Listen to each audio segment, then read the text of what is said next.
Assalamualaikum warahmatullahi wabarakatuh. Allah subhanahu wa ta'ala berfirman di dalam Al-Quran Surah Al-Baqarah yang berbunyi Bismillahirrahmanirrahim.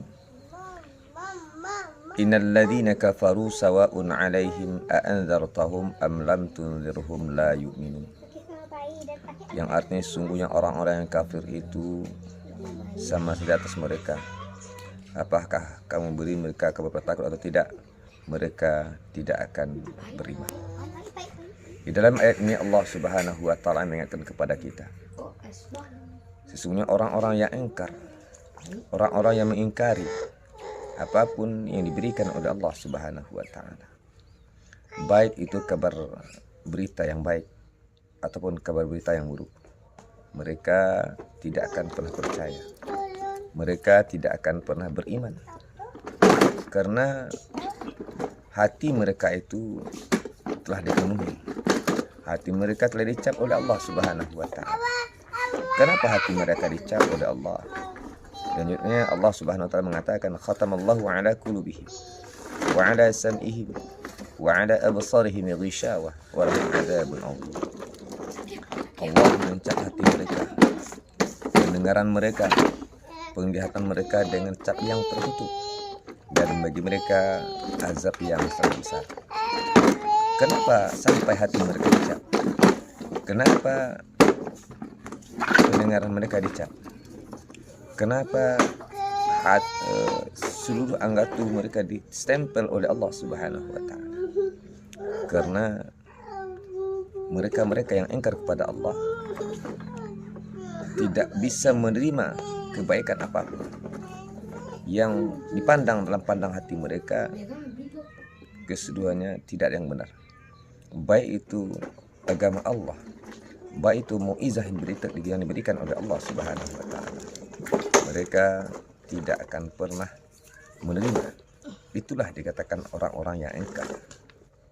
Apa sebab demikian? Yang pertama, setelah kajian-kajian agama, yang pertama adalah disebabkan karena memang mereka tidak mendapatkan hidayah daripada Allah subhanahu wa ta'ala.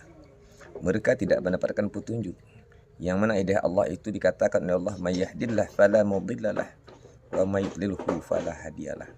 Allah akan berpetunjuk kepada siapa yang dikehendaki dan akan menyesatkan kepada siapa yang dikehendaki. Tapi sungguh pun demikian, walaupun begitu, tapi Allah subhanahu wa ta'ala tetap mendatangkan hikmah.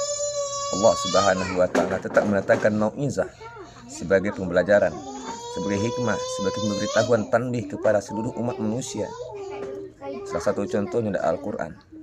Allah subhanahu wa ta'ala mendatangkan Al-Quran guna adalah sebagai petunjuk, sebagai pedoman dalam kehidupan bagi orang-orang yang yakin, yang pelajari Al-Quran, yang memahami konsep-konsep Al-Quran, yang memahami konsep-konsep yang diturunkan oleh Allah subhanahu wa ta'ala. InsyaAllah ta'ala mereka lah yang akan mendapat petunjuk. Tetapi kalau mereka-mereka yang tidak mau belajar, yang tidak mau mendengar, dan tidak mau memahami atau tidak mau mempelajari isi kandung Al-Quran itu sendiri, maka di sinilah akan tumbuhlah yang dikatakan may yahdillah fala mudhillalah wa may yudlilhu fala hadiyalah.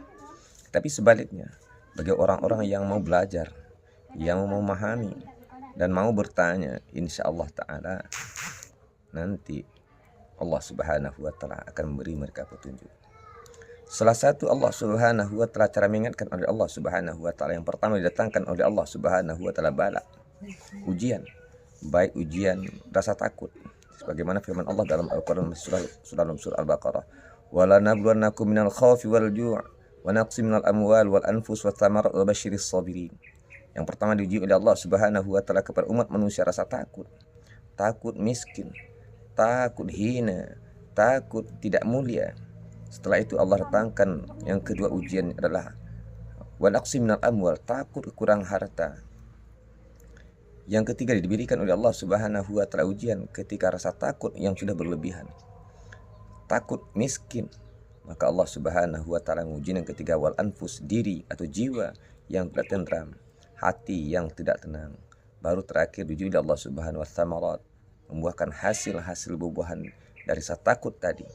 Takut kekurangan harta, takut miskin, takut hina, maka Allah Subhanahu wa taala mendatangkan jiwa tidak tenang. Itulah buah hasilnya, sehingga akan datanglah keingkaran. Maka diingatkan oleh Allah, wabasyiris sabirin, dan beri kabar gembira kepada orang-orang yang sabar, yang selalu berserah diri kepada Allah Subhanahu wa taala. Tahu bala itulah ujian Allah Subhanahu wa taala. Yang kedua, Allah Subhanahu wa taala bagi orang-orang yang terbebas, yang pasti orang-orang yang terbebas daripada bala itu, maka Allah Subhanahu wa taala akan mengangkatkan derajat di sisi Allah menjadi yang dikatakan orang yang sabar. Habis yang sabar akan harus kembali kepada orang yang bersyukur, akan mendatangkan kepada orang-orang yang bertawakal, berserah diri kepada Allah Subhanahu wa taala, menjelang kepada orang-orang yang ikhlas. Setelah itu Allah Subhanahu wa taala mendatangkan musibah sebagai mu'izah, sebagaimana firman Allah dalam Al-Qur'an, alladzina idza asabatuhum musibah qalu inna lillahi wa inna ilaihi raji'un. Orang-orang yang bila sampai kepada mereka musibah, mereka berkata, inna lillah, sesungguhnya kami adalah milik Allah, pastikan kembali kepada Allah Subhanahu wa taala. Dengan artian adalah ketika yang orang yang diberikan oleh Allah musibah itu adalah orang yang sudah beribadah, orang yang sudah menghambakan diri kepada Allah Subhanahu wa taala. Ibaratkan sekolah itu adalah ujian Allah Subhanahu wa taala untuk naik kelas. Ada kalanya mereka naik kelas dari kelas 1 kelas 2, dari abid kepada si murid, dari si murid kepada si arif, artinya orang yang mengharapkan ridha Allah Subhanahu wa taala. Itulah dikembalikan kepada Allah. Apapun sesuatu apapun yang datang, ujian ketika makin taat beribadah, makin diuji oleh Allah dengan kemiskinan. Makin taat beribadah, makin datangkan oleh kesakitan. Makin taat kepada Allah Subhanahu wa taala, mendapatkan hinaan dan cacian. Itulah ujian Allah Subhanahu wa taala. Maka dikembalikan kepada Allah, innalillah, sungguh dirinya adalah milik Allah seutuhnya, pastikan kembali kepada Allah Subhanahu wa taala. Orang yang terbebas dari musibah ini akan diangkatkan derajatnya insya Allah Subhanahu wa taala menjadi orang yang si'arif, orang-orang yang betul-betul bermakrifat kepada Allah Subhanahu wa taala, menyadari ketentuan-ketentuan itu hanya semata-mata milik Allah Subhanahu wa taala. Dalam kehidupan mereka sehari-hari, mereka berkata, ilahi anta maqsudi wa ridhaka matlubi a'tini mahabbataka wa ma'rifatak. Ya Tuhanku, Engkaulah yang aku maksud, keridaan-Mu lah yang aku tuntut. Datangkanlah kepadaku mahabbah, datangkanlah kepadaku ma'rifat yang datang daripada Allah Subhanahu wa taala. Kalau seandainya keduanya tidak ada, bala diuji oleh Allah Subhanahu wa taala tidak lolos, musibah apalagi, maka Allah terakhir mendatangkan la'nah, kutu Allah Subhanahu wa taala. Kalau bala masih ada turadul bala, sebagaimana hadis Rasulullah mengatakan, dalam hadis Rasulullah mengajarkan dengan doa bismillahilladzi la yadurru masmi syai'un fil ardi wala fis sama'i wa samiul alim, atau doa yang lain a'udzu bi kalimatillahi tammati min syarri ma khalaq. Tetapi sebaliknya, kalau Allah mendatangkan musibah, masih bisa kembali kepada Allah. Tetapi kalau laknat yang datangkan oleh Allah Subhanahu wa taala, tidak ada obat yang akan dicari, semuanya sudah kutuk Allah Subhanahu wa taala.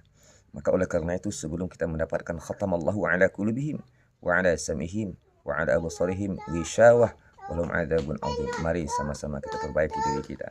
Subhanakallahumma wa bihamdika, assalamualaikum warahmatullahi wabarakatuh.